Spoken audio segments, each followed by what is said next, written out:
that the pendulum has swung too far. To the extreme. I believe that true Christianity is lived in the middle of the tension.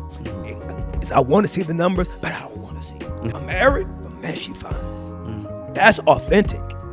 That's authentic. Get away with me, brother. I don't look at anything but the bro, I can't help you. I don't even know what you're talking about. You're talking another language because she is fine. I don't understand what's wrong with what are you looking at.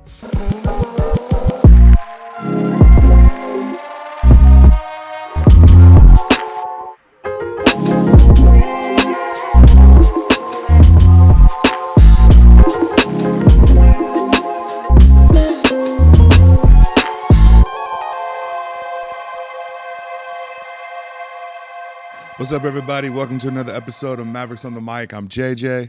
I'm EJ. My name is Norman Jumphy, and today we have a special guest, my brother, my friend. He's affectionately known as the GOAT, greatest of all time, and that is... I am the alpaca. My name is Kirk Franklin. The alpaca. Have you ever seen an alpaca? They spit, right? But they're very awkward looking. Well, you're not funny looking. I mean, he's a little funny looking. I'm a little funny looking. 5'6", 5'7". No, I'm 5'4", 5'5". 200 pounds. Thank you. All muscle. All muscle. All muscle. Oh, Lord. Man, thank y'all for having me, bro. Man, thank you for being here, man. This is We're gonna have a great conversation, you know. Yeah. We've done a lot of work together over these past few years. Absolutely. Yes. Absolutely. And we wanted to have our brother down just to, you know, we're kicking it back off. Mavericks on the mic. So this is what it sounds like, man. We're going to talk about some experiences, some trials and tribulations, some ups, some downs, some controversies, some wins, some losses, and how they impacted all of us. Many. Yeah, man. And don't take it easy on me. Don't give me the Christianese No, we don't even do that. You know, let's keep it a stack. Yeah, we don't even do that. That's good. Let's get it in, man. Love it. I have a question off the bat, and I've been thinking about this for some days. You have a song where you start off, for those of you who think that gospel music has gone too far. Has Kirk Franklin ever gone too far? Well, first of all, I've never heard that song. I don't know. I'm trying to gather the comparison. Trying to understand what you mean by that? I think too far subjective. I think it's subjective. I think that, you know, did Martin Luther go too far with the Protestant Reformation? You know, did MLK go too far with the movement? You know, it's all because some would say yes. You know, Billy Graham told Martin when he was in jail that he was being too loud and need to be more quiet. So, you know, some would say that he was doing too much, that he was going too far. I mean, you know, many of our, you know, you look at Augustine or Tertullian or some of the early church fathers, they were put in prison for having these monotheistic ideals, you know. So it's all subjective of when you say too far. I don't know anything else but 0 to 100, whether on stage, in my own personal life, wherever I am. That's all I know. And I don't know it consciously. You know, it's just kind of part of my wiring. So I just try to show up and be the most authentic, whatever that may be, that day. I think one of your hallmarks, if I can speak freely, is that you are authentic and transparent and humble about it. Like, you are quick to fall on the sword, quick to apologize, quick to say, I'm not perfect. I mean, a lot of the music and the lyricism that you've given people for decades at this point has given us a glimpse of what it looks like to be honest and broken, but still used. Was that intentional in your artistry, or is that just an outgrowth of who you are? It is very much a byproduct of who I am, to the point that it's very weird for me when people highlight it. Like, my whole career, it's been very weird that vulnerability, transparency, being kind and nice to people, or people saying that you're humble, you know, like, you know, these are the attributes I think of every struggling saint that's a sinner, right? You know, and so it has always been a weird conundrum for me when they have sometimes had this level of exclusivity when there's a conversation that I'm hearing from people, is because I think that those should be attributes that, like, I don't understand the deficiency of the attribute. Is that all I know is, and I don't know if it's related to my childhood trauma, my deficiencies, my absence as a kid, that I'm just very quick to like yell for help or yell that I need help, I got a problem, I got a struggle. Like, I've been that way my entire life. So I don't know it to be something that is, there's this unique attribute about me. It's just all I know to be, and Paul McCartney said, who needs therapy when you have music? So, and I think that music for me has been my couch my entire life, that I'm able to talk about whatever it is I feel. I remember being 20 years old and writing a song. One of my first placements was a song on Savoy Records, and the song said, "I'm sorry, forgive me, clean me up. Jesus, I didn't mean to hurt you, nor desert you, because I love you so much. I admit it, that I did it. I didn't mean to let you down. Please, Jesus, turn my life around and give me another chance." I'm 20 years old, and those are the sentiments of my, heart as a young man, and still the sentiments of my heart today. Wow. What would you think? What would you say is the biggest change from that 20-year-old young man to today? Not much. Really? Not much. Not much. I think that some people would say that would be sad, that not much has changed. Well, I think it's all in the eyes of the level of honesty that somebody would say. Okay. I don't think that people should ever expect for success to be an attribute that just automatically means that there is this evolution of who you are internally. I think that the swords that we fall on, the crosses that we carry, the thorns that we possess, these are real realities for people that are in the space that we exist in. I asked my therapist once, I said, why do you think, because I make fun, I said, why do you think that I'm one of your longest patients that you've ever had? He started laughing. He said, because every experience in your life, it turns on a new trauma. Wow.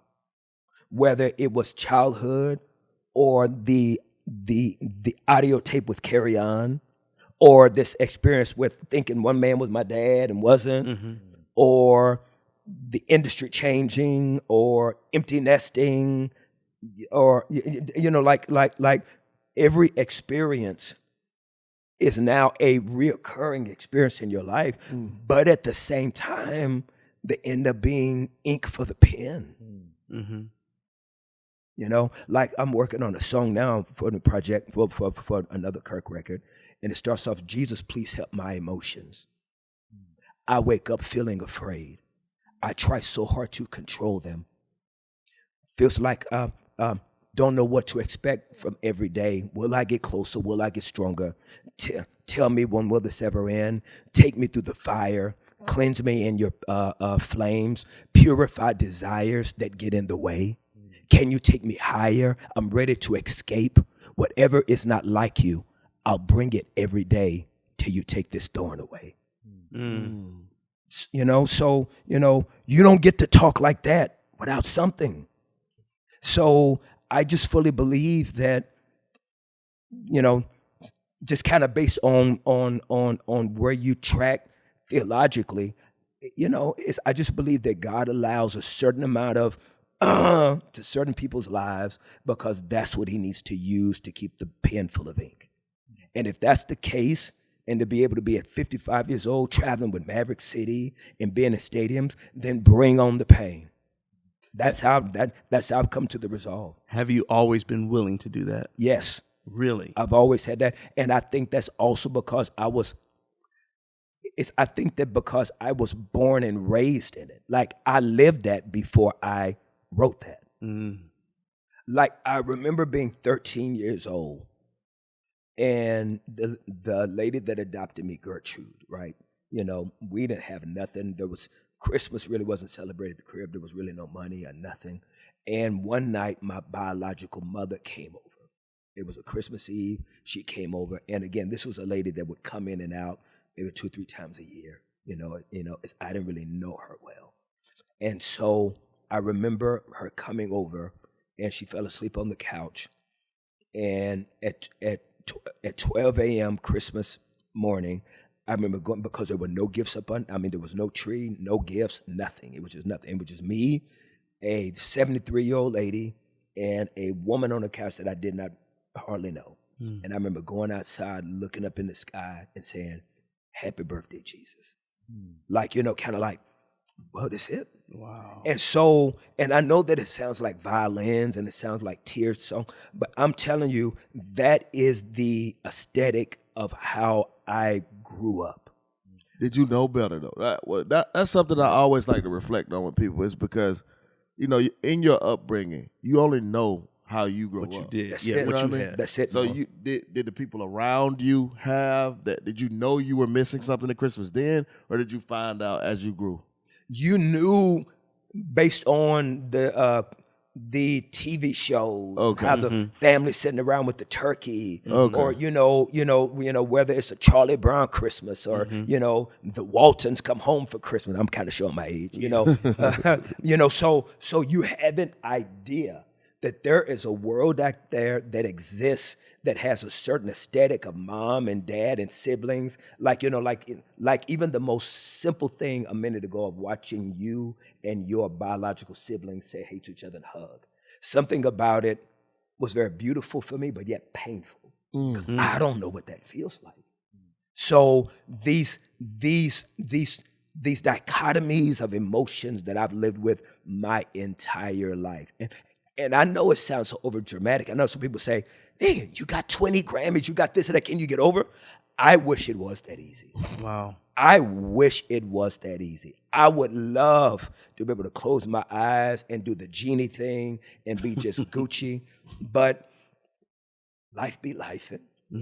And I think that what I try to do is to try to be an oracle and a conduit to say, don't let Christianity fool you. Yeah. This can still be hell that you still got to live with. That's right. It's the same way that a bride at the altar, and she says, "I do," and they get in that car, and there's a diesel truck that hits that car, and now her husband is now he's in a wheelchair for the rest of his life. You can't tell that woman that she's just going to be giggly. She's going to have to live with the pain and the wives, and she got and she just said, "I do to death do us part." She just said it. There are people that live like that. Wow. But I think that modern Christianity has a way that now everything is such a freaking TED Talk that we don't even get to the core reality is that Jesus said, "In this world, you will have trouble." Hell, the first 100 years of Christianity was built on martyrdom. Yeah. There wouldn't even be Christianity if it hadn't been for cats being killed. That is how we have Christianity. Right. We have Christianity based on the foundation of martyrs. That ain't cute. That ain't sexy. But in the 21st century, because we can, have on some Balenci's and we forget that we are part of a history that is built in trauma, that is built in chaos, lies, deceit. That Western Christianity has so many layers that when we look at from the Crusades to colonialism, that we have been a people that have been traumatized, trying to get to a place of peace with the Creator that at the same time sovereignly allowed it. Right. That's one thing about you that I'll say. It's like you feel like such a safe place for people who are outside of the normal bounds of the Christian church. I feel like you represent something that people feel like, man, I'm down with Kirk. I like where he's at, but it's because of what you just articulated. You are not this fake Christianese kind of like, it's all cute and cuddly. Like, you keep it real. Why do you think you're like that? What is it about your artistry, your life, your ministry that like gets you to a place where you don't feel like you have to say, man, it's all together, it's all perfect? Like, what about it? Where's my camera? I'm gonna say it like this: Jesus is my medicine, and you need me to be on my medicine. That's what it is. Yeah. That's what it is. I am very clear that my equilibrium would be really in a state of chaos if it hadn't been. And I think that was really dope about my coming up is that Jesus had my heart before he had my soul. Where did that come from? Like, where did your relationship with Jesus originate? Here's what happened. Being alone, once again, Gertrude was 64 years old when she adopted. I was a 4-year-old kid. Gertrude wasn't taking me to the park. There was no company coming over because the whole neighborhood was older people. Now, maybe some of their grandkids would come over from time to time. We get to play, you know what I'm saying? But for the most part, it was me and her. She was a church lady. So she would be singing, washing dishes, singing hymns. We were always at church. So there was this aroma of Jesus always in the house, right? Always in the house. So for me, as a kid that did not have a playmate or a friend, Jesus quickly became, okay, she's talking about Jesus. She can't see him. I can't see him. Well, he can be my friend too. So early on as a kid, I'd be the kid that would climb on top of the house because, little hood trap houses, you can jump on top. Right. You can jump on top of the roof. You know what I'm saying? You get a good tree limb and be on top of the roof. And I would get up there at night and just talk to Jesus. I would talk to Jesus all the time. What would you talk about? Just saying things like "I love you" or where you at? I'm thinking about you, and do you think Kirk, about me? What? That's so. I didn't have no friends. I lived in an older neighborhood, bro. There was no friends. Everybody was on being gay. Everybody had wigs and dentures. It was. I'm telling you. Did you? I mean, what you're saying is really gut wrenching and emotional. Yeah, no, it really is. Like, I don't want to be Debbie Downer. Did you wonder where your parents were? Like, I'm trying to really get back to that moment and because people hear these stories and they definitely hear these stories from people they assume are famous or celebrities or Christians, and they don't understand the journey. You know what I mean? And what makes somebody who they are. Yeah. Or the joy you exude on that stage simply because of those moments on the roof or those those Christmases where you didn't have anything. Or now that you have a family. That's good. That's good. And why it means so much to you because you always wanted that hug from a sibling. That's right. When you bring words to life like this, it really gives people a different viewpoint, on who you are. So it's I remember wondering what my dad was. You know what I mean? I remember those moments of man, I quit playing football because I got tackled hard. And, when I went home, my dad wasn't there. No one told you go back out. Nobody told me to go back out there. I told my mom I didn't want to play no more. She said, all right, you ain't got to play football no more. But my best friend, when he got hit hard, his dad was at home. Yeah. And he said, boy, get up and hit him harder. Yeah. So it's those small little things. So for you, in those moments, you're on the roof, you still seeing these TV shows, you see these parents. Yes. Are you asking God more gut wrenching? Where are my parents? Where's my dad? Where's my mom? First of all, that's an amazing question. Amazing question. Interestingly, the idea of him in those moments really became enough. In those moments. When we did Kingdom, I remember calling Norm. I was like, why does Kirk have so many people in the studio with him? Because people just come by to hang out. It was and you loved it. Yes. You stop a session. Come in. And I hearing where you come from and hearing the loneliness and hearing you being best friends with Jesus, sitting on the roof. It's I think you just want to be the thing that you didn't have to other people. That's intentional, right? I think there's a duality to it. I think that no doubt it is that. And then it is also, I find music has another layer of seasoning and essence when it is in the process of community. When it's made in the process like that. When it's being cooked in the process of community. Mm-hmm. So you see those people being there as a part of your process. When I have people come in, I'm looking at necks. I'm looking at heads. I'm looking at faces. I'm looking to see who's bopping, who's patting their foot, who's moving. Do I see a tear? Okay, I don't see a tear. Do I? Okay. I wonder how this is feeling in the room.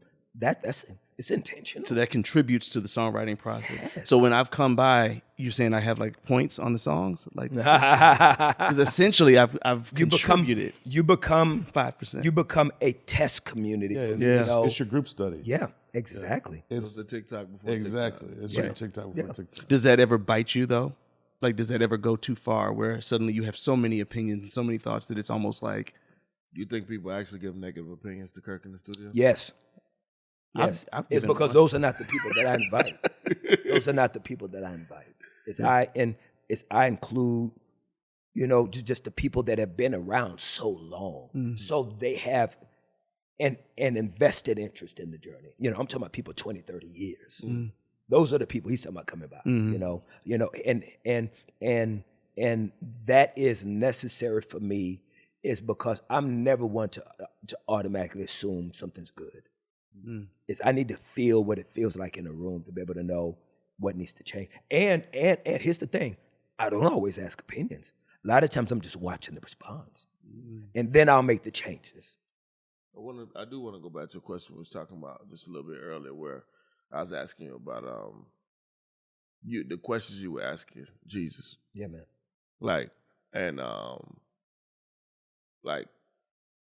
I said, I felt deeply the absence of my dad in my life, especially as I got older. Yes. You know what I mean?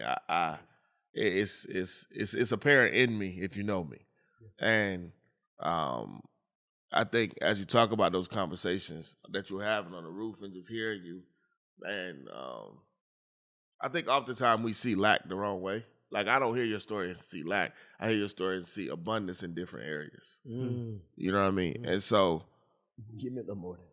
Like, because you lack parents, right. Your relationship with Jesus was deeper. Yes. Because you put what we would generally inappropriately assign to our parents, you directly assigned to him.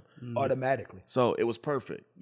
When you were sad, you went to Jesus. Yes. When you were hungry, you went to, when you needed a companion, you went to Jesus. Yes. Wow. You did that from a very young age. That's what I mean. You had an abundance. Off the rip. I was like that off the rip. That's why I said he had my heart before he had my soul. Yeah. And what is very interesting about what Norman said so eloquently is the dichotomy of it as we continue to matriculate through life. It's because if Jesus and the symbols and the environment of Jesus that now becomes church or religious culture, if you're young and Jesus is a surrogate, now that you get older and the church and church culture becomes a surrogate, that's when things become now gray. And they can become problematic because there are certain things that the church deems as biblical that's more cultural within the framework of church. It's not always theological. It is the eisegeting of moments or the weaponization of moments, whether it's slavery or marriage or giving. So if people did not grow up with parents, now you can say, well, they're so controlled by what is being said behind the pulpit. It's because that surrogate mentality continues to exist. Expound on that. Just you gave 3 examples. Okay. I think people will agree just to agree, or they'll say, "Oh, Kirk is saying we don't need marriage anymore." No. Okay. See, that's what I. So let me give context more. Give some context on that. If you're younger and if you're a young individual like me, where your introduction to Christianity had more of a surrogate dynamic, and you saw it more parental. That means that it's going to be very hard for anybody to tell you that what you are hearing, seeing, and thinking about that ideal is wrong. Because you're speaking, it's almost like in the black culture, it don't matter if Big Mama had a 4th grade education. Whatever Big Mama said at that table, that's the truth. Yeah. There's an authority there. Yes. Yeah. And Big Mama could be flat out wrong, but because it's Big Mama, that's right. Ain't nobody questioning what Big Mama said. So I'm saying that type of authoritarian ideal continues as you matriculate in your faith, and the only place that you matriculate in faith in is church culture. I get it. So then the pastors and the environments and the institutions, whatever they now begin to say, that's truth. That is truth. No matter how they say it, no matter the construct in which they say it, so you must maneuver like that. For example, there were many of us, myself, even though I have an incredible, amazing, powerful woman, there are a lot of us, whether it was men that were dealing with homosexuality, there was a generation that you got married to try to fix sin because of the narrative of the church. And you're not going to argue with it because of that type of authoritarian mother, father figure that the church represented for so many people that were deficient of it. So that does not mean that marriage is wrong. That does not mean that giving is wrong. That does not mean that denominations are wrong. But in the wrong hands, they can quickly become weaponized. That's what I meant. Yeah, That's good. When did you, because you have had a long career, a lot of people only know the solo artist, Kirk Franklin. It's all about solo artists. Solo artists is crazy for me. Before we go, I want to stay there for a quick second. I just, like, Kirk gets so insightful sometimes. So for me, it's like, when you, I was just going to ask, can a good thing weaponized be bad? Like, can something God called good, even weaponized, become bad? Yes, sir. We see it with chattel slavery. We see how scripture was used. And if every church in America during segregation would have agreed that chattel slavery was sin, slavery would have never existed in North America. If every church would have collectively said that slavery was a sin, just a sin. I'm talking about with no political engagement at all, just collectively, because during the Eisenhower administration, the evangelical movement or the Christian right movement was already advancing in America, that it had so much influence on the ideas of people as much as politics, that if the church in America collectively would have said slavery, especially chattel slavery, is a sin, it could have never existed in America. It could have never. So yes, it was weaponized and it became a very bad thing. I remember during the 80s and 90s about the Purity movement. You remember the Purity movement? Yeah. The Purity movement was so focused on what to not do that people did not know what to do. That's right. When they got married, and you saw marriage begin to dissimulate. Yes. So I believe too much of anything good can be bad. That's interesting. How do you reconcile that with never get tired of doing good? It's because you have to realize that you're still wired for it. That Paul says that eternity still exists in the hearts of man. And as much as we like every human being and every individual that is a human has a God. No one is absent of a God because we were divinely designed to have one. And so that means that if we have God consciousness, we have God focus, and that God focus will always lean to the pursuit of something good, whatever your good is. And so that's the duality of not always, that's why we're not a monolith even in our approach, but we are designed to want something bigger and better. And so that's the pursuit of good. Now the problem is good in society becomes subjective. That's the challenge, is that your good is not my good. And then we start building all these other constructs that also become a very authoritarian mindset that has to be deconstructed as well. When did you start this process? I'm about to say deconstruction is a God hot topic issue. It's a firebrand word now. Yeah. Well, They got a lot of connotation to it. But again, people don't agree about what that means, right? People are saying, I'm deconstructing my faith, and they're really just asking God questions that I think are healthy to ask. Other people are deconstructing haphazardly. I was just showing my kids the other day a video of building implosions, and how they like tear down a building, and they do it systematically. Engineers have to set where the dynamite is going to go so that it implodes properly. Yes. Otherwise, if you just blow it up, it falls every other way and causes chaos. And there's a way to deconstruct something in a way that is helpful. And then there's just a way to be destructive. Yes. And I think a lot of people right now think they're deconstructing in a constructive way, but they're really just destroying the faith. Yeah. Well, and I'm going to be very candid with you. I think that the resolve to that is because we're mere mortals, and the human experience is very messy. It's very broken. It's our species is still trying to figure out this idea of mortality and immorality. No, not immorality. With mortality, right? We're still trying to figure out the idea of mortality. From the beginning of mankind, think about it. There was a time that the sun was a god, and then the evolution of understanding and science. Okay, no, that's not a god. That's just a big fiery red thing. The evolution was that the earth was one thing, and this. So as we continue to evolve in our species, the consciousness of who we are and who God is always changing and morphing to these other ideas. So the case for God is also in the hands of God. So we allow the process of deconstruction, let it be what it is. Yeah. It's going to be messy over here. It's going to be problematic over here. But God is not that weak of a God. He still figures it out in the end. We saw that during the Enlightenment.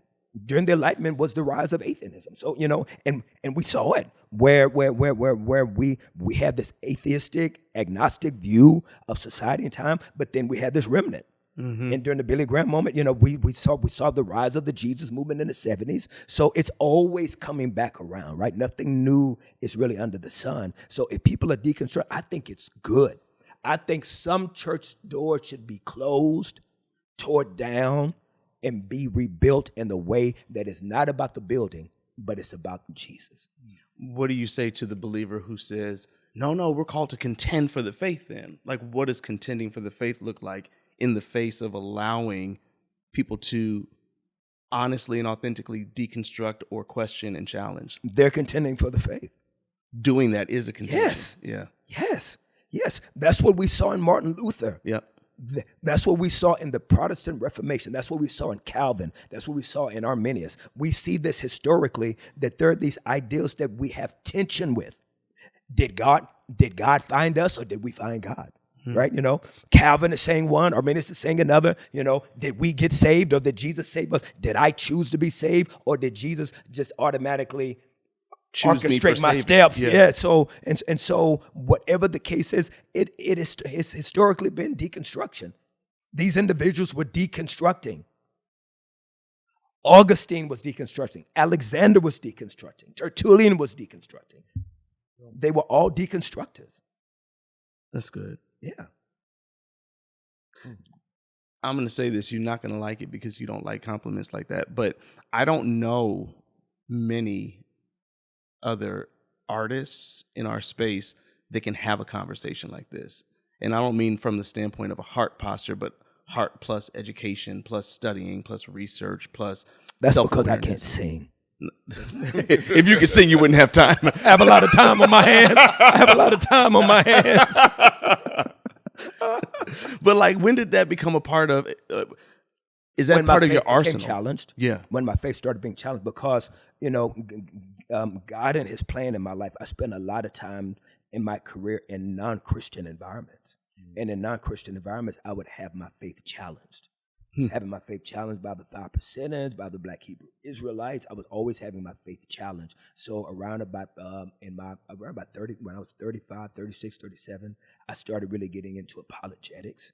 And I would even have a professor from a theological university, as I would pay him just to tutor me in apologetics.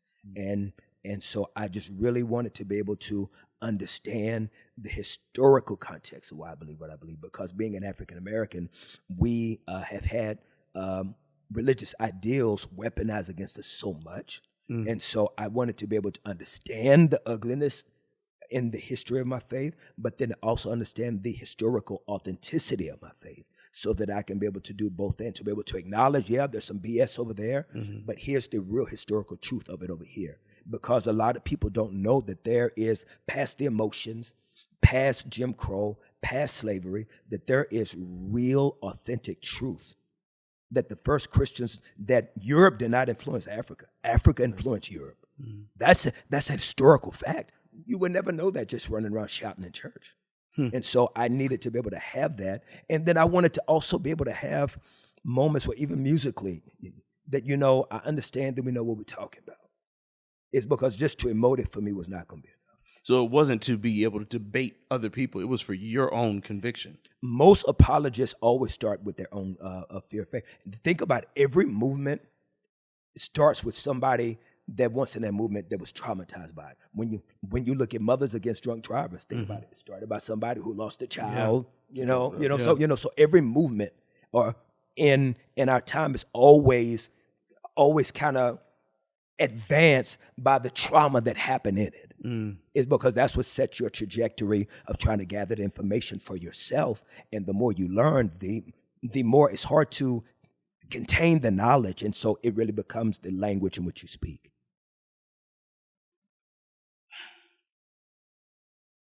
Yeah, but I was on that roof. And then see, we also had a little raggedy piano in the house. So I think that is the reason why the language was not as much about where's my mom and daddy, is that I think that the roof conversations were the continuum of the piano things. You know what I'm saying? Like I would write a song. I wrote a song as a kid. Rainy Mondays get me down when you're not around. I need someone to hold, to comfort in my soul. Stay with me until the summer. I promise you'll never love another. So by the time I'm getting on the roof, I'm just continuing that conversation. Go ahead. No. Like it was very romantic. Like my conversations with him, they were very romantic. It was a very romantic love, thinking about and just the feeling. And then see, and nature for me was always the confirmation that who I was talking to is real. Like birds and like all of that. The stars in the sky. Just the numerous amount of the stars in the sky were amazing to me. So it's like, man, look at so the beauty in which in the environments in which the conversation was happening also was the canvas of the language as well. If you're you're up there at 11, 12 o'clock at night and you got this soft summer wind blowing on your face, leaves are moving, and you're looking at the star sky. Well, it's like, this is a romantic moment to have a conversation with this friend of mine. So, I was always looking for those moments. I've always been an outside talk to Jesus guy as a kid. I'd love to take us from the young Kirk Franklin, who Jesus had his heart and then eventually got his soul, to the Kirk Franklin that decided to become an artist. And I want to talk about that evolution and like maybe what your goals were, what you saw, what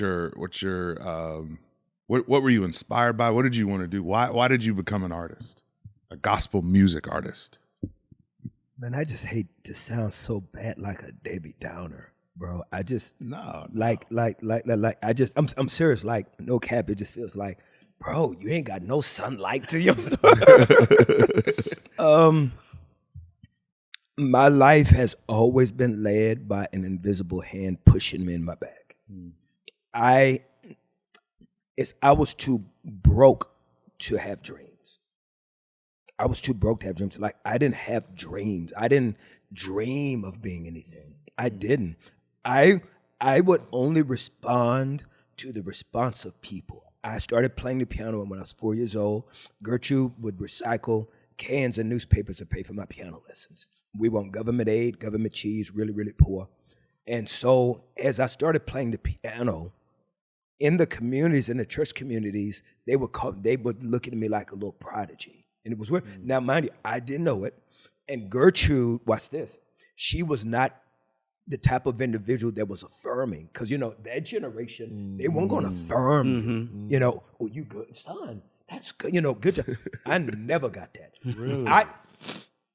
Bro. So she'd hear you play? She was born in 1908, bro. Got it. Ain't nobody, listen, you're not far removed from the cotton field. Yeah, ain't no participation trophies. And nothing. There was no affirming coming back as a kid. So, but what I noticed is that the lack of approval and acceptance that I was looking from her, I saw the reaction of people. Like, for example, if I would go to a summer camp, and if there's a piano, because summer camps, kids are playing basketball and sports, and I couldn't play sports and all that. I wasn't good at that. But if there was a piano in the cafeteria or something, and I jumped on the piano, now I'm the center of attention. Like I started to notice early on, whenever I touched those keys, I was no longer invisible.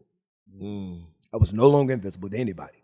So, you know, you naturally, subconsciously lean into that. And so the more I leaned into it, the more attention it brought me. But I never thought, oh, this could turn into something. No, I was happy enough just with the attention because I wasn't getting the attention anywhere else. So that was my meal. I was good after that.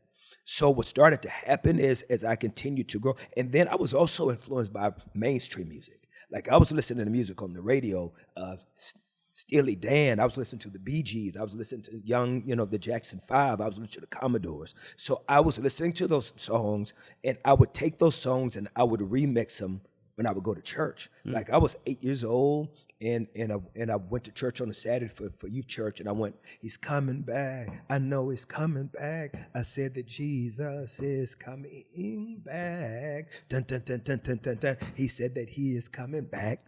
Dun, dun, dun, dun, dun, dun, dun, dun. You know, I was like, oh, that's great, and so it's like, oh, they like that. Let me go get another one. You know what I'm saying? And so everything I did was in response to what I did. So I never thought there would be, and then I got saved when I was 15.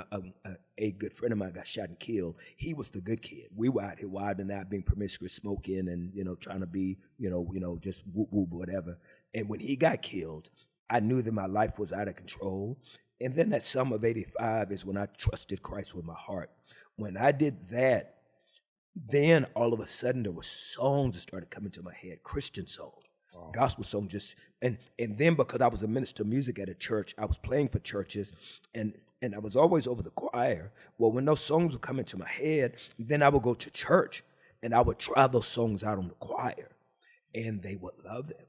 So okay, but I didn't. And once again, it was never I could do something, but no, that never happened.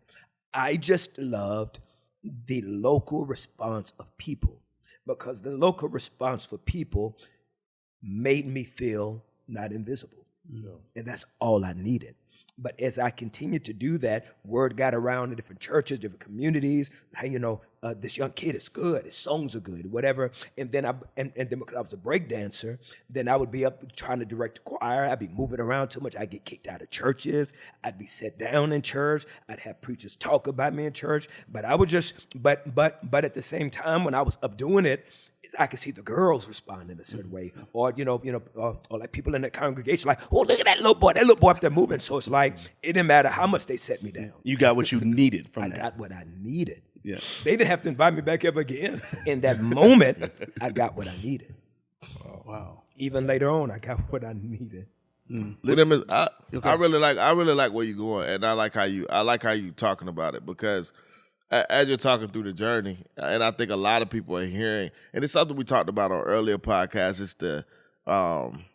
what I like to call the difference. It's the experience and the different reason why we do music in the Black church.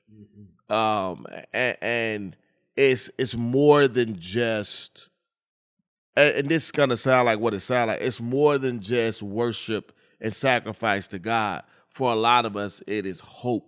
Yep. Yes. It is yes. It is a way of life because we have no other opportunity. Yes. And to many who will see this, and especially given the Maverick audience, where they'll sit back and think like, what does he mean? I mean, like, some people can't eat unless they go and play keys at church. In certain communities. And to a lot of people, especially today, like we're talking back 1980s, early 70s, like you got to put time and context when you're having these conversations, because today that's such a foreign concept. 2025. That wasn't such a foreign concept in the 1970s, in the 1980s. Literally musicians, they had to do what they had to do, and even going and working, that wasn't enough. And so when you say you didn't have hopes and dreams based on doing this, there's genuineness in that, because there weren't a lot of people coming out of church becoming stars back then. You know what I mean? But a lot of people don't know. You know, we're having this conversation as people that work in music, but to give context to the audience of what you're saying and why it's believable is because during that time there was a overall lack of opportunity. And at the same time, if I can piggyback on something that you said powerful, is that because the audience watching this is so diverse, some things that we talk about are going to be foreign to them, but they are really rooted in culture. And I'll give you the best example. And I want you to know, Norm, and you guys up here, man, is that that Kingdom tour with Maverick City was one of the biggest highlights of my career, because I mean it happened when I was 52 years old, and there's a lifespan to this, and you don't know. Like, what's been weird for me is sometimes I don't know when I'm going to need to get off the train. It's like, okay, it's time to get up now. Well, no, they just go, okay, maybe I need to get, okay, well, she wants me to do a feature. Well, so I've always been trying to figure out when do I get off the train. And so when I got the call in January of 22 about the Mav tour, it's like, man, this is crazy, and so it was an incredible thing. So thank you so much. Thank you. It was an incredible moment, man. And but hold up though. I want to talk about this cultural dynamic that he said that you said so well. I'll never forget and we all know that the Maverick community, especially at that moment, was very strong in the non-African American community. You had white people, you had Hispanic people, and sometimes they over-indexed more than we did, right? So on the Maverick tour, on the Kingdom tour, I stood often in front of a lot of white people, right? My people showed up, and they showed up in groves, and I love that, but there were a lot of white people. And I'll never forget, there's a song that I do called Imagine Me. And God gave me the song, I was about 35 years old, and a song called Imagine Me. And I remember every night on the Kingdom tour when I would sing Imagine Me, and I would see the reaction of the white people. It was very interesting that for me, they were very introspective, like, oh man, like it had that type of emotion for them. And it was interesting for me to get that type of reaction for them, because I was not in that space when I wrote it. And so it was like, that is very interesting. We had a day off on that tour where there was a concert that we had booked before the tour started, and it was a big celebration of a sorority. A sorority booked me in Indianapolis, Indiana. I don't know if you remember that. And so we flew to do this big, like it was thousands and thousands of African American women. And I performed Imagine Me in front of all these black women. The weeping, the tears, the sorrow that you could feel. Women were laying on each other, just crying. And because I've been on the Maverick tour now for about a whole 5-6 weeks. I'd been outside of my community for a while, and I remember looking at that reaction versus every night on the Kingdom tour, where once again it was over-indexing in the non-African American community. And I remember being on stage in front of all those sisters crying like that, weeping, and I said, "That's where I was when I wrote the song." And I started to think about the dichotomy of it all, and the resolve that I came with the different cultures. Black people did not have the opportunity to respond the way that the white people responded.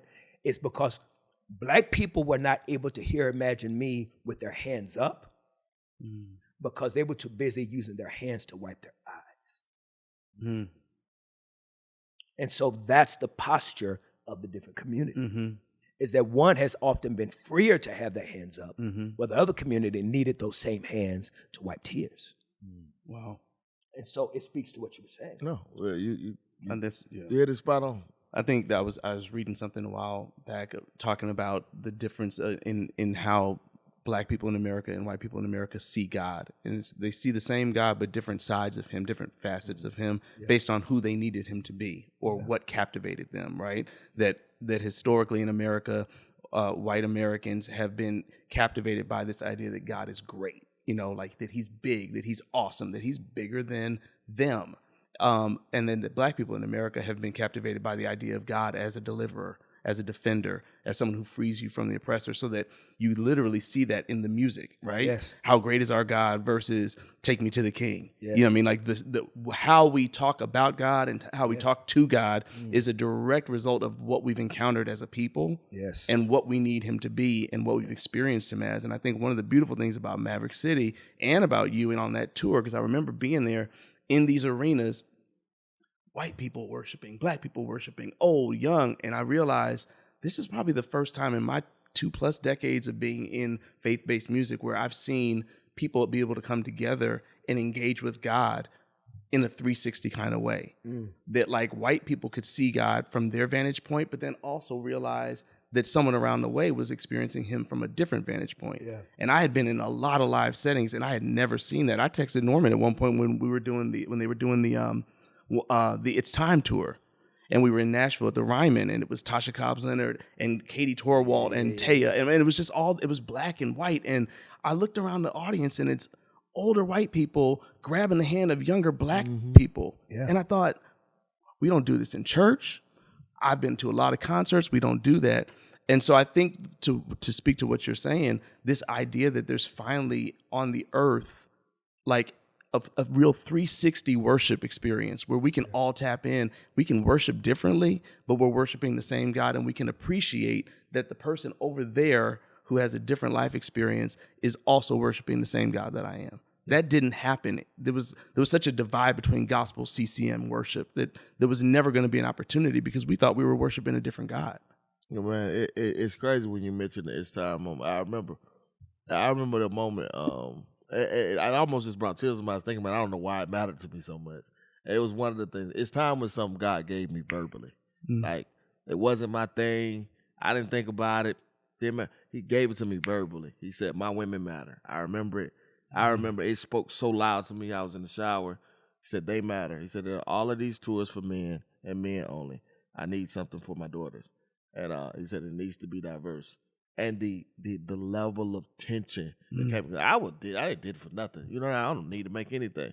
Like the level of opposition that was against it, and just the naysay that was against it. And I remember we were in the Ryman.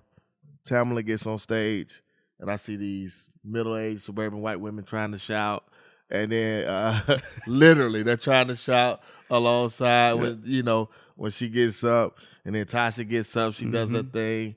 Taya gets up, she does Oceans, and you just see the outpouring, and they're worshiping together.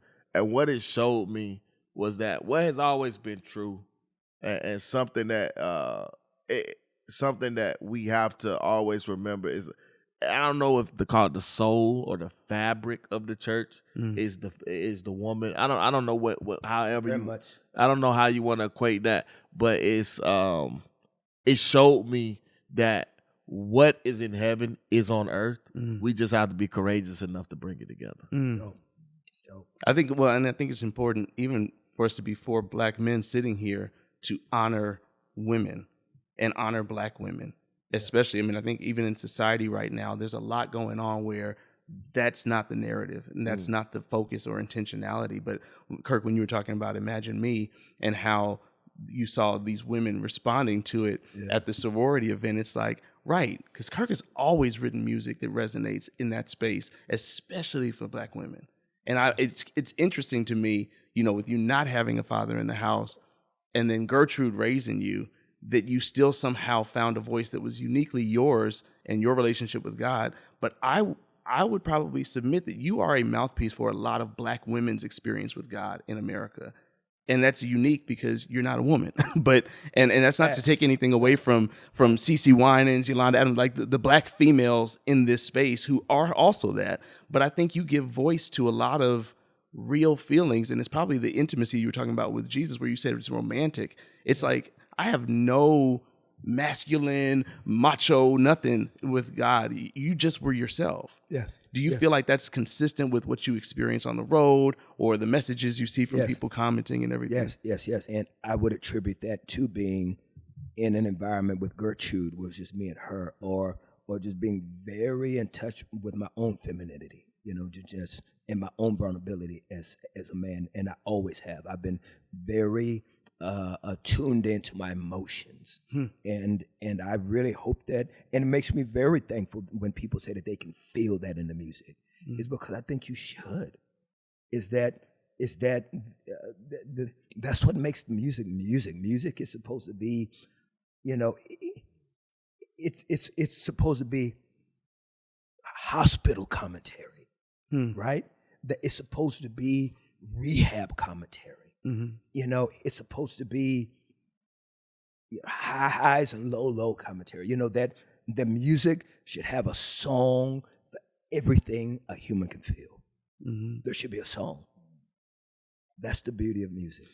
That brings me to a really interesting point. I think I've sent you this. I had seen a video on TikTok of a married couple that had just enjoyed fellowship. And he's so churchy. And they just had sex. They had sex. Well, that's where it went, because he then rolled over and started singing one of your songs. And she said, "This is what you feel right now." What was he singing? Smile? I haven't seen this. Yeah, no, it was really. When I tell you, the man, and she started feeling it. She said, "Why are you singing this right now?" He said, "This is what I feel." And I thought, okay, I've never thought of Kirk's music in that way, but I can. Me either. Lord help us. But do you feel like you are the soundtrack to people's lives? Do you understand that when people say that? And I don't ever want to think that or even consider anything like that. I'm good with not knowing. I'm good with not knowing a lot of things. I think that too much information can pull away from intentionality. I think that there needs to be an authentic, pure place. And you say it all the time. We we always talk about how that big artist, there's no other album they do like that first album, because that first album they spent their whole life writing. Sitting in the jail cell, or sleeping in the back of the car, or going to the pawn shop just to buy some food. That's why that that's why that Alanis Morissette Jagged Little Pill record, comes out and sells 18 million. Or the first Nirvana album, just has this dust on it, or the Chronic, comes out and it's like, what in the world was Dre thinking? But when you move to the nice neighborhood and you get you lose a little bit of the grind. You lose a little bit of the grind, and I think that's for me. I enjoy not knowing the new, and I'm very comfortable with embracing the thorns, the struggles, the storms, because they really do have they have a unique ability of keeping the pen full of ink. Yeah, that's interesting, because I remember when the project we did together. I remember when we kind of were seeing some of the numbers and kind of getting some of the reactions. It was like, I really don't want to know that. That was your response. It's interesting that it was because you wanted to stay. Yeah. It's because it does affect you, good or bad. Yeah, it does affect you. Like for years I kept Grammys in the garage. For years I kept plaques in the garage. It wasn't until we built the studio. And when we built the studio back in 2016, it just kind of makes sense to put them in there. But for years, anybody that knows me, they'll tell you all of that crap was in garage closets. All of it. It's because I didn't want to become complacent, nor did I ever want to become intimidated. So I just didn't want it to be part of my daily aesthetic. Say more about the intimidated. What do you mean by that? That you got to live up to that last thing. Just that performance anxiety. Of trying to live up to what everybody loved. And that's like, I'd rather just take all the stuff and put it in the closet, so that I don't have to walk every day being reminded this is what the last one did. Even looking back on my career, those moments were very gross for me. Very, very, very gross. I remember the first Grammy that I won. I was in the bed at home. I didn't want to go. And some of that is that false religious narrative, is that because a lot of the surrogates were saying, stay humble, you don't need to get caught up in all that. And I didn't want to make the surrogates, mad. I didn't want to disappoint the surrogates. So my first Grammy, when I won, I was in the bed at home. Wow. What did you do? Like, as you're in the bed, are you freaking out? Are you? No, you don't know how to feel, because the surrogates, their voices are very powerful in your soul. How did you overcome that? You know what I mean? Like, I I don't remember that time. I was barely 5 years old.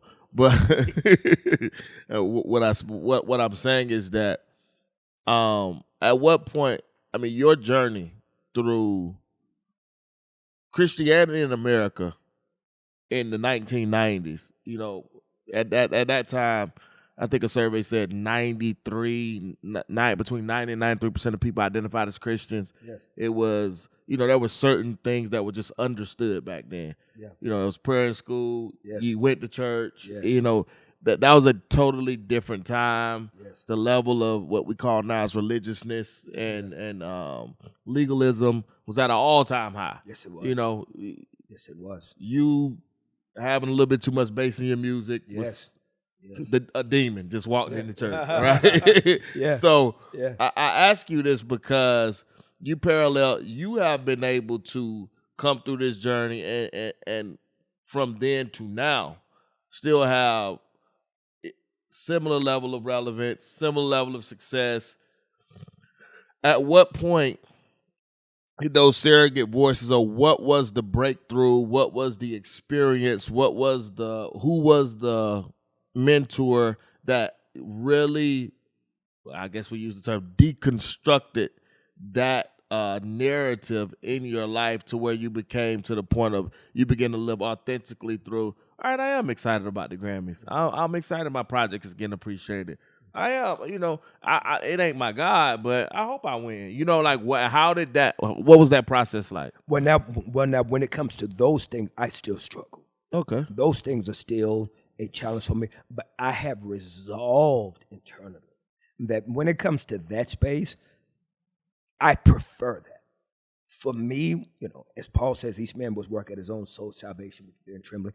For Kirk, it works that I lean the other direction, even if it's a little bit an error. You know what I mean?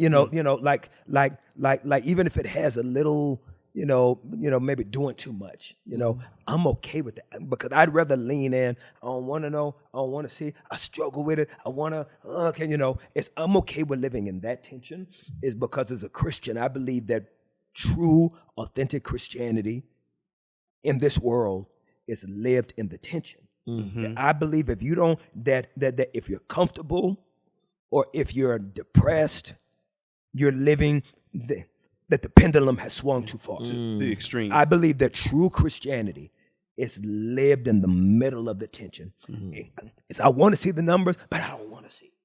Yeah, right. I believe that's the Christian life. That's right. In real time. That's authentic Christianity. Mm-hmm. I'm married, but man, she fine. That's authentic. That's authentic. Get away with me, brother. I don't look at anything but that. Bro, I can't help you. I don't even know what you're talking about. You're talking another language because she is fine. I don't understand what's wrong with what you're looking at. So that is the real Christian experience for me. And anybody that don't amen to that, I'm not your guy. What is that, Kirk? Brother, I only look I'm not your guy. I love my wife, but she fine. Crazy. I don't understand why that can't be an honest conversation. That's good. Yeah, That's I don't understand that. I don't understand the pastor saying, "Man, thank you, Jesus, for all these members." Ooh, Lord, I'm so struggling with getting that new Maybach, and I don't want to come up here looking like I'm. Yeah, you struggling. Church pay it off, giving is good. Yeah, you gonna struggle. It would scare me if you never say you ain't got no struggles. Mm-hmm. That scares me. Get me around people that got struggles. Let me be around some folk that's got some issues. I'm more comfortable there because I know you're going to live an authentic life. Yeah. So you prefer the authenticity of leadership to help their parishioners through understanding that what they're going through is real. We need models. Yeah. And that's what people love you. Well, yeah. Some love, some hate. Well, yeah, very true. Yeah, I think that's good because a lot of people don't understand your perspective because we have such a perfectionism mandate on our pastoral leaders. Yes, yeah, and that's birthed out of Puritanism. Remember the early stages of Christianity when they landed, when they landed on this soil. it was Puritans that landed here. Mm-hmm. And in the name of Puritanism, we were murdering Indians. We were over-indexing on what purity looked like, what it meant, and this whole ideal is what American Christianity was rooted in. The early church fathers in America were slave owners, Christians, Christian men that were building the church in America were slave owners. Like, what Bible are you reading? What Bible do you realize that just over the last 20 years, 25 years, the Southern Baptist Convention just acknowledged their historic past in the engagement of slavery in America just 20 years ago. Just 20 years ago, my guy. There are planes and cell phones 20 years ago. And you just saying, I'm sorry. So, I just think that the lack of authenticity continues to exacerbate biblical sickness. Biblical sickness? Sickness. Biblical sickness. Biblical illiteracy leads to biblical sickness. Is that one of the biggest dangers to us right now in society, even as Christians? Is it biblical literacy or the lack thereof? Is it leadership? Is it authenticity? Is it morality, legalism? Like, what do you think are some of the things that are tearing it apart when Norman says in the 90s, it was like 93% Christian? Yeah. Well, like, what happened? Well, today it's only about 41. Yeah. I think that there is a strong academic word, and it may be a little heady and may be absent of the simplicity that sometimes scholarship sometimes requires or allows, but that word is honesty. Honesty. That's what's missing. It's honesty. Simple honesty. Paul was the architect of the New Testament church. No one wrote as many letters, built as many churches as Paul. And he's giving you the mandate. He's giving you the syllabus for grace. He's laying out what the church's response should be to grace. And the transition of the law is because, again, these were Jews. And so he's giving you a mandate for this new understanding, because Christianity was such a new idea that was in that area of the peninsula, right? It was a new idea. And in the middle of all of these writings about giving you a blueprint of what grace should look like and what sanctification should look like, he then says in Romans 7, he says, but I myself do not have the power to do everything I'm telling y'all to do. That the very things I'm saying don't do, I still do. Not I still struggle with, not I'm thinking about. He say, I do. The level of honesty in that gets whitewashed. And I asked a lot of my theological friends, why don't we really shed light on that moment with Paul? He said, because historically, especially Reformed theology in America, because the MacArthurs, the Pipers, right? You know what I'm saying? Reformed theology. They don't want to give a credence for sin. Right. So because of this desire to not get people comfortable in sin, you kind of downplay those moments that could give liberty. But when you do that, you over-index to the extreme, and so people feel like, well, I don't know what to do because I'm still got internal struggles. So am I saved? And a lot of people question their salvation. A lot of people are confused. It's because we live in a tension that we do not acknowledge, and that's why you see this great exodus from Christianity. That's so good. Because it does not possess honesty. That's so good. That's so good. People are so afraid of grace that they over-index to what I would consider legalism, or they over-index toward truth. Yeah. Because they're so afraid of people using grace as a trampoline. That's it. You know what I mean? I think we have.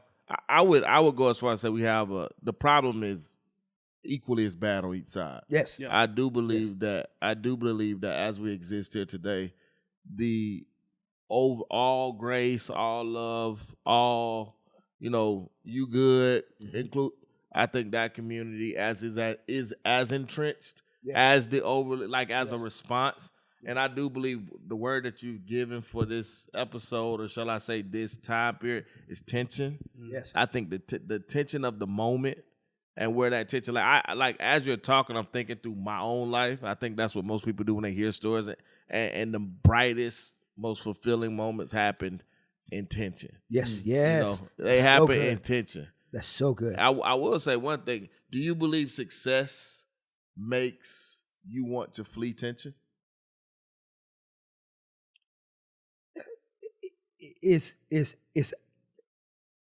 I think that tension has become so much part of my normal construct that I'm not even thinking I don't think about success, nor do I think about tension. I just think about just trying to be.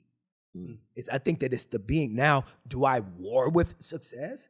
Do I have battles with failure? Yes, I understand the dualities and the dichotomies and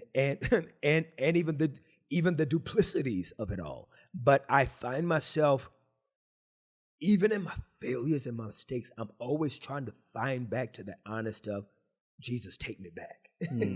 Just take me back. Let me find my heart back to you. And I believe that in those moments, I have learned to rest in, I'm still okay, because I still want him.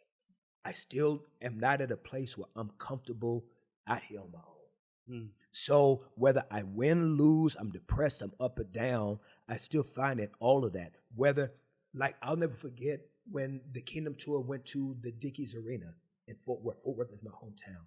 And it's my first time ever playing in this arena. This arena's been up maybe about 7 years, 6, 7 years. Pretty new. As I saw it being built, because I'm from Fort Worth, so I would drive by it all the time. And it's huge. And that first Kingdom Tour sold it out. And I'll never forget leaving my dressing room and just kind of sitting in my dress for a minute and just looking up and just saying to the Lord, thank you. I love because it was such a big moment. But then I remember the very next weekend we had to do the BET Awards, and we're in this tension. So it's and I'm at the BET Awards. I confronted the dude that owned the network that my son's show was on. You know what I'm saying? So I'm standing, we finished doing Kingdom and Melodies, and then I see this Negro in the audience, and I'm like, bro, pull up, we need to talk. You know what I'm saying? Shout out Lemon Plumber. Yeah. Well, she wasn't my camera. Shout out Lemon Plumber.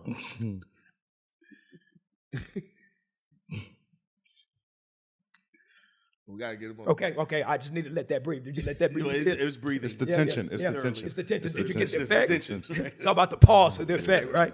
So once again, I encourage songwriters, preachers, evangelicals, evangelists, whatever your call to the kingdom is, chase the tension.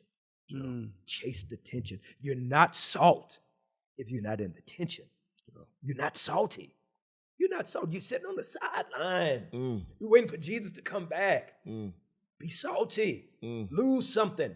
Be laughed at. Lose a limb. Get canceled. Mess up some stuff. Be criticized. Be salty. Be salty. I love that. That's for this side of the room, that's like I'm that's cringing. like I'm cringing. we're both cringing, but I love that. I love that. No, it scares me. Why are y'all cringing? Why are y'all Because- cringing? Okay, so because to me, They're scared to lose. I am. I'm scared. I'm scared. scared because I think, and we talked about this before. Like the two of y'all had an upbringing where, like, what is there to lose? What is there to lose? That's what I was getting ready. Ron tells me that. Ron, shout out to Ron Hill, manager, Junior Barry Gordy. Is that the way that I was raised, and now learning more about my brother Norm, is that fear of losing does not exist in those that were already born lost. So we don't like I tell Ron, I give away so much money that Ron be like, hey, what we gonna do when you retire? It's almost like it's because I'm comfortable. Like first thing Norman, when he met me, he was like, you ain't making no money. He's like, I lost so much respect for you because I just thought you had money. All this, he said, you ain't got no money.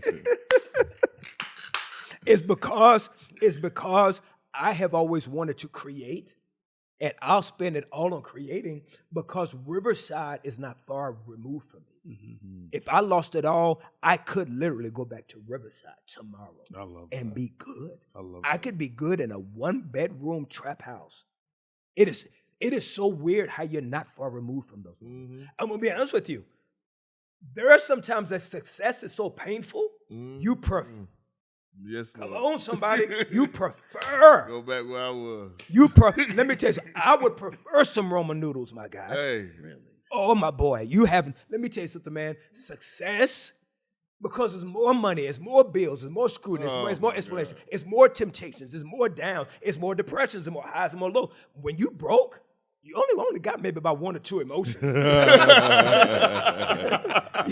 only got, and that's probably hungry and sleepy. You know what I'm saying? Yeah, that's all you got. Hey, I always Facts, say, facts. hey, yes, I always tell people, I'm just a country nigga from Sandersville, man. Yeah. At the end of the day, at the end of the day, behind all of it, just a Yes. country nigga from Sandersville. Facts. You can leave my nigga in too.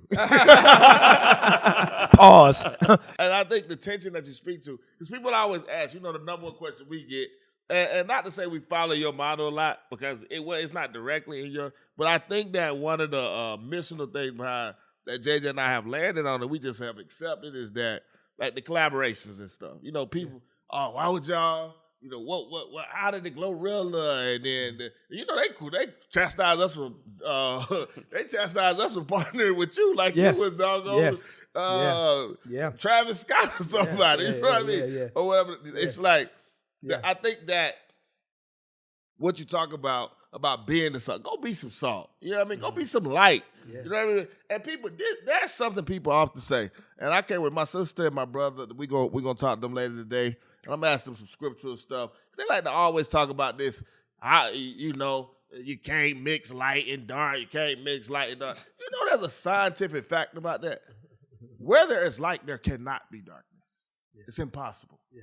It's impossible to have darkness where there's light. You know why? Because darkness doesn't exist. It's only the absence of light. So the mere presence of light eliminates darkness. Yes. You can't mix them. Like you can't sit in a room and turn on. Yeah. You can't mix them.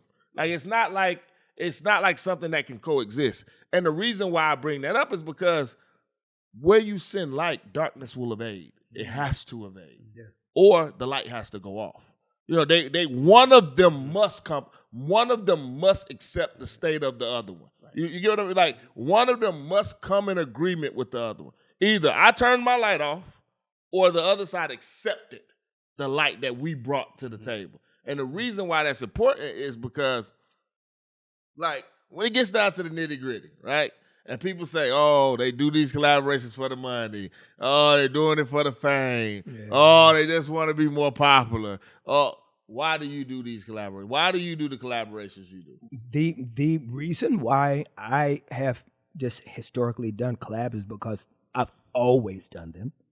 And I've always seen it as an opportunity to be a mission field. I've always seen it as an opportunity to speak a different language that Sunday morning does not always give the environment to speak. I think that there are some honest things that we have to acknowledge about the aesthetics and the ecosystem that we exist in as Christians. They can be intimidating for people that have not matriculated in that space. How we talk, God bless you, brother, sister, all the different nuances about church culture can be intimidating for people that have not matriculated in those spaces. A lot of people don't feel worthy and don't feel comfortable in those environments. So a lot of times it is the attempt to try to bring that message in spaces and places where at least there is a chance to see if there's the bigger conversation and the bigger relationship to be built. Now, it does not always happen, but it is very interesting that because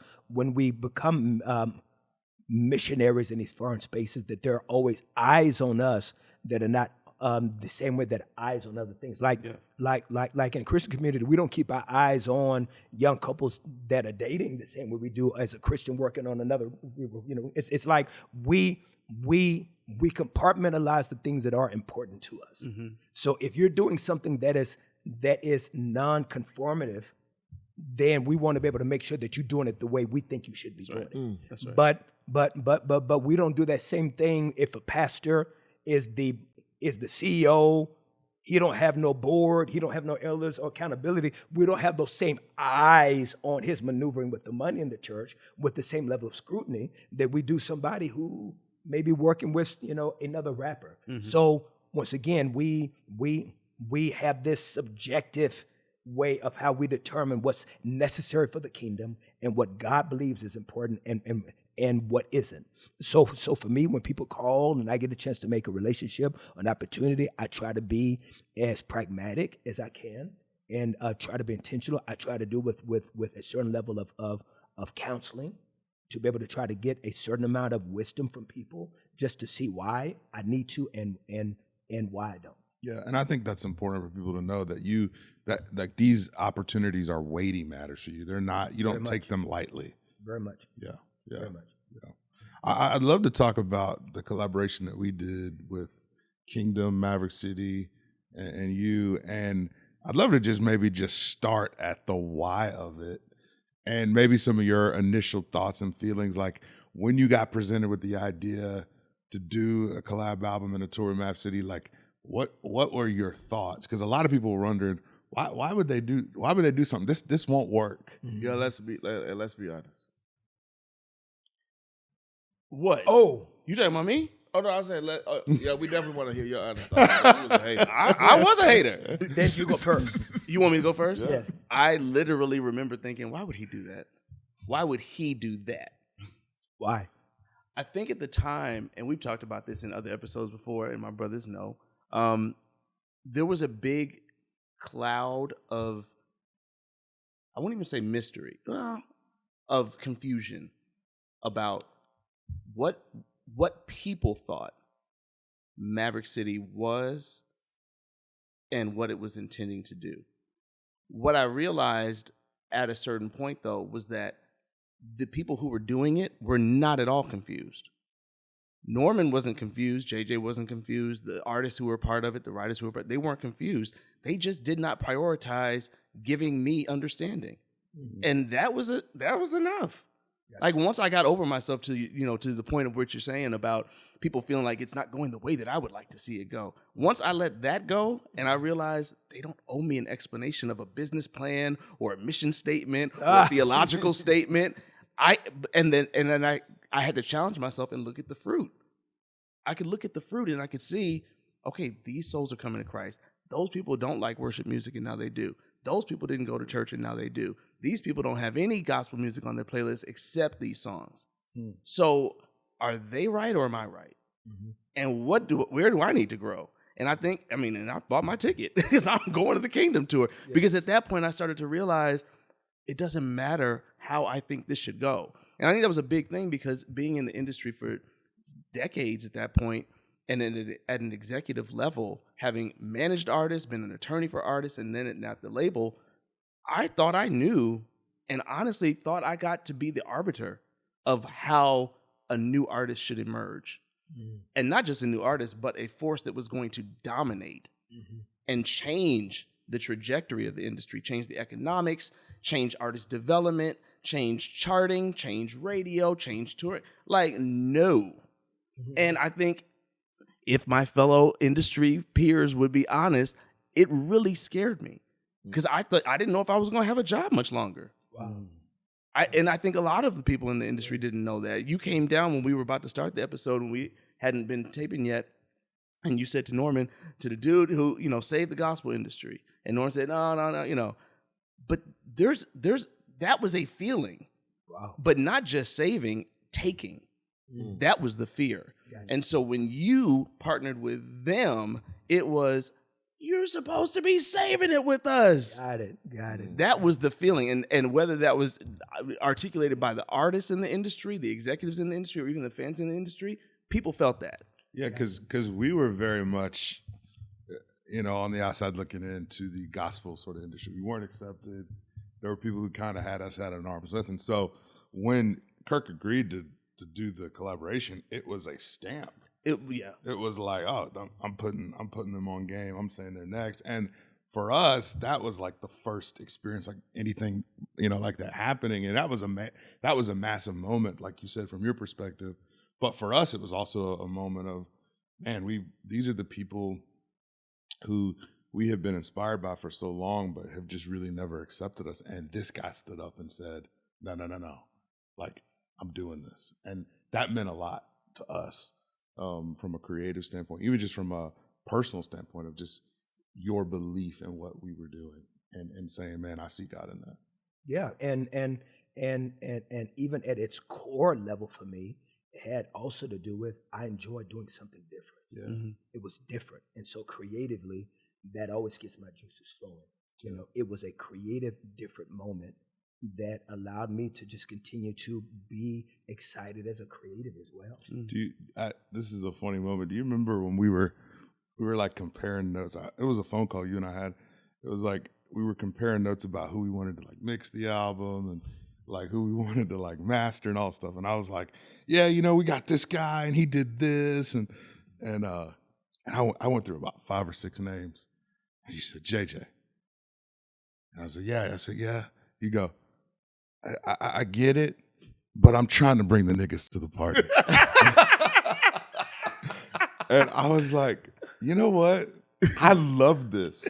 Oh my gosh. Like, I love it. And what I love is for me, and my gosh. I've talked about this a lot, but like, I have this musical sort of orphan thing in me where like I grew up in an all-black church when I was a kid. My parents left that church, and then we went to an all-white church when I was around 12 or 13. So I have always internally appreciated both sides of the coin, the gospel music, the CCM. And what I felt like the kingdom was a celebration of that. And so to get to do that with you, one of our musical heroes, for me, it was like, oh my gosh, this is amazing. But I love that moment because it was like, hey, that's hilarious. Hey, we're going a little too far. We're going a little too far, but it worked. It worked. Thank you. But it's hilarious. I look back on it as and nobody's to the point. I don't know what is the future. I don't know what the future is to hold. I don't know what the future is to bring. I see it was the culmination and the peak moment for what we were doing. I see Kingdom as it was the fullness of a vision that God was bringing forth, and I also see it as a turning point in what gospel music would be for the next whatever time period. I think if you look at that moment, it clearly stamped a ushering in of a new thing. And I think you accepted the ushering in of the new thing, and I think many of those who didn't have felt those effects. And I think one of the questions we were to ask is like, how has gospel music changed? Is gospel music even still alive? And where is it going? What would you say to those that say, you know, Maverick City was the worst thing that ever happened to gospel music? You know, some people feel that way. Yeah. Some people feel that way. Well, how do you feel? It's I don't see how anything musical could be the worst thing that happened to anyone. Is that anything that is happening musically is because there's a space and there's a demand. If people create content and they are creating creativity and a community responds to it, that's not the fault of the person that created it. They just created. And so if there's somebody eating what that person created, that means that there's a need there. There is an enjoyment there. So how can you hate on something that this type of this survival system of creating supply and demand, those things are laws that are existing laws. They are not laws that have this level of fluidity to them that they come up seasonally. They are existing laws, supply and demand. So if Maverick City is creating something, well, why be mad at Maverick City? But be mad at the people that are eating it and digesting, because it wouldn't be a problem if nobody was eating it. It's only a problem because somebody's eating it. And so since somebody's eating it, then we pay attention to it and we try to understand the best that we can of what is it about that that's filling a diet in people. And so not to complain that people are eating, it's because that's what creativity is created for. Why we hating on folk eating? And so for me, I think that what the future holds is that I think the future holds in the diet of what people want to eat. Now art imitates life, the music, especially music that we do, is so deeply impacted in the things that happen outside of the music. Different people's belief systems. You know, there's more of a pluralistic ideal that exists within within society now. You know, we are more of a social society. You know, this is a post-Christian society, and so people's ideals of what Jesus is and what God is going to be very nuanced, and so people are going to be eating many different things. But I would just encourage people to cook, just cook, and in that whoever sits at the table, that's what we try to speak into. You got any young sort of artists that you got your eyes on that you think are on the come up that people need to pay attention to? You know, every time I do, I am made aware by Ron and different people around me that, you know, it's just really hard to still figure out what that needs to look like, because it is so hard to get the attention for a young artist to get that sometimes you don't want to discourage them in that reality too. So that right there is, I kind of leave more in the hands of those that understand that it's not just about the music anymore. See, remember, I came in an era where it was all about the music. It's all about the music. That a dope song is the solution to everything. But now there's so many different components that come into it. And so because of that, just seeing a young artist kill it doesn't mean as much as it used to, because of what it takes to get across the finish line. For sure. Well, I guess that's a no. It's He more, wants to be careful. It's more of a I don't know. It's more of a I don't know. I mean, even if, now the reason why I say it that way is because, look, I mean, you know, we're going to put this out, a couple 100,000 people see it, maybe 1 million if we're lucky. And I mean, even if it's just from a creative standpoint, because I'm the left side of the pendulum. Data, need to be good at socials, marketing, TikTok. Music, optional. You know, I have begun to swing this way because once you perfect these things, you recognize nothing trumps good music. And, you know, the Phils, the Rons, the EJs, they've been telling me that for years, and I've always told them, give me a bad song, I'll outperform your good song, right? with good deeds. With good deeds, I'll outperform your good song, and I've been doing that for years. But I've learned now, once your metrics and your goals change, you want the top, you need all of them, and you need a good song. And then I recognize the good song with none of them will actually outperform a bad song with all of those. Wow. I've recognized. I've seen it. I've seen it enough times now to concede that as long as we're doing music, music leads the way. Wow. It's heavy. It's heavy. I have. You know, I agree to that now. As long as we're doing music, music leads the way. And I want to encourage those artists I may have discouraged in the past that, you know, may not have been good at socials. You can learn to be good at socials. You can learn to be good at TikTok. You can learn to be good. You can hire people to be good at that. The creative ingenuity God gave you to be an artist and the lens, viewpoint, perspective you make art from can't be taught. Like, you can't teach somebody to be Tyler, the Creator. And I'm just trying to, you can't teach someone that level of originality. You know, you can't teach someone to be like a Kirk Franklin. You know, that's something that you have to be born. Yeah. Kind of, you can't, and it's why once Maverick popped off, and you saw all of these derivatives of Maverick City, none of them had the same level of success, or because you can't teach somebody something that was the will of God.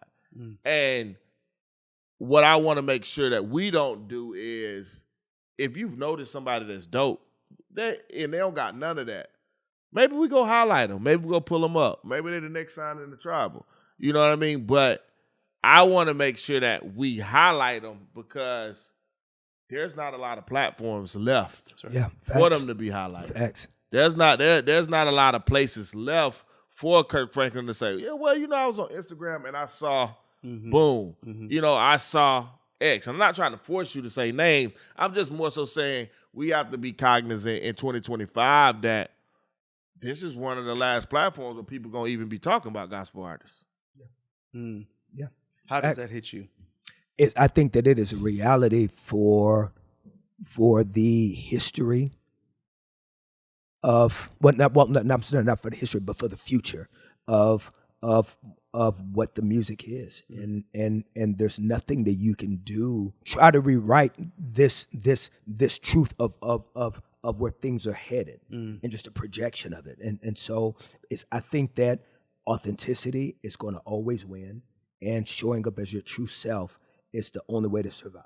Showing up in your true self, being authentic when you have the pen, and being honest and sincere when you have the microphone. That's all you can do. There's nothing else you can do. And try to surround yourself with people that are smarter than you, at whatever level that may be. I think a lot of people would be surprised to know that if they were to sit with you, you're generally going to check on the state of gospel music. It's one of your, like, if there's going to be a conversation, something you're always going to ask is, how's gospel? How's gospel doing? And I think that that's a big thing, because I think once you reach this level of success, a case could be made by some that, what does it matter to you? But I think it's interesting that you're always asking, how's gospel? Who's got it? You always ask, who's got it? Who's got next? Who are we seeing? And you do, even without commenting on it, you do pay attention to the health of the industry. What do you feel like? Are you hopeful about gospel music right now? What do you feel like the prognosis is, having been in it in this amount of time? I think that it is parallel to my concerns about the faith as well. You know, I have great concerns about the faith in our modern society, and what that looks like. Is because I think that if it becomes more arbitrary, then what's the foundation, and where do we land? It's because historically the tenets of Christianity are very deeply embedded in deep requirements and expectations and commitments from us, which we would hear in the music. You know, Andre Crouch, whether it's "Take Me Back," oh Lord. But if that's arbitrary, then you can take me wherever I want to go at that moment. Dig it? So I think that they're parallel. They're very parallel. That I'm not more concerned about music, gospel music, than I am about Christian culture. Wow. That I'm just as concerned about Christian culture as I am about gospel music. It's because they're parallel. Wow. That we can't expect stuff from gospel artists that they're not dealing with and dwelling with 7 days a week. Right. Right. That's good. It's because that's your pen. That's your ink. Whatever's behind that pulpit, whatever's behind that White House, that's the pen. Whatever's happening in that grocery store and the prices of eggs, you know what I mean? All these things are funneling into that pen and what people believe about it. Right. That's good. I mean, take me to the king means something totally different if your theological stance or your relationship with God isn't what it's supposed to be. What breaks every chain? You know, you get into all of these questions. No, that's a good point. They're very parallel. They're very parallel. That's good. Yeah. And so if we don't do all we can to make sure that we continue to move forward, and we can say, well, why does it have to be Kingdom Volume 2? Well, that's what God gave me. If He gave you something, you do your thing. You do your thing. But that's what He gave us, and that's the mandate He gave JJ and I, and it's built on collaboration. And so that's my heart on the matter. Who that is and what it looks like. You know, I know it starts here. I know it starts with the home team, and I really do believe we highlight the best of what God has placed there. And I do think that'll lead to a resurgence of consumption, touring, publishing opportunities for so many people currently out here that are, whether they're going to admit it or not, they're struggling to make ends meet in a world where they were really successful before. Yo, thank y'all. We just had an amazing episode with our brother, Kirk Franklin. Please, I'm telling you, this isn't one you want to miss. I mean, you're going to get to see a side of him and hear him tell his story from a perspective you've heard before, but it's really comes to life. It jumps off the page. We answer a lot of those questions that many of you have been asking, and we have some perspectives that you may not have heard or understood. But all in all, this is Mavericks on the mic. I would like to call it season 2, but I don't feel like it. We still in season 1, but we signing off.